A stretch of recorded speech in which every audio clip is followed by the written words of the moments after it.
أعوذ بالله من الشيطان الرجيم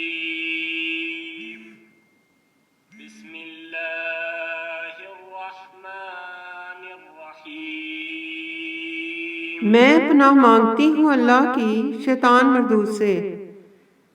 شروع اللہ کے نام سے جو بڑا مہربان اور نہایت رحم کرنے والا ہے۔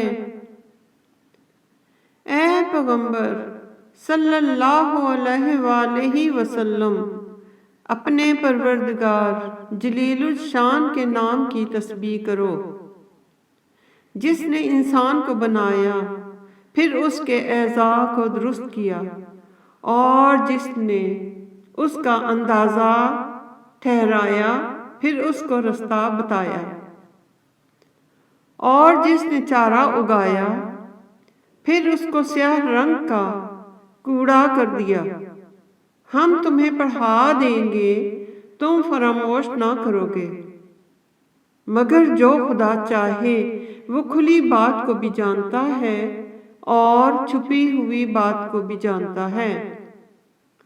ہم تم کو آسان طریقے کی توفیق دیں گے، سو جہاں تک نصیحت کے نافع ہونے کی امید ہو نصیحت کرتے رہو۔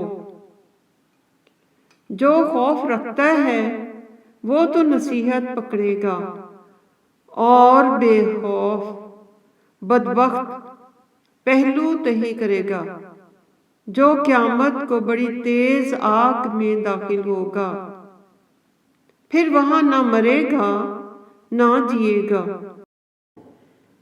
بے شک وہ مراد کو پہنچ گیا جو پاک ہوا اور اپنے پروردگار کے نام کا ذکر کرتا رہا اور نماز پڑھتا رہا۔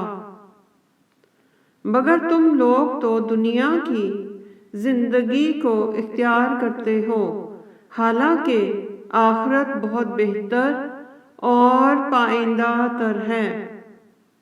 یہی بات پہلے صحیفوں میں مرقوم ہے، یعنی حضرت ابراہیم علیہ السلام اور موسیٰ علیہ السلام کے صحیفوں میں۔ اللہ اکبر۔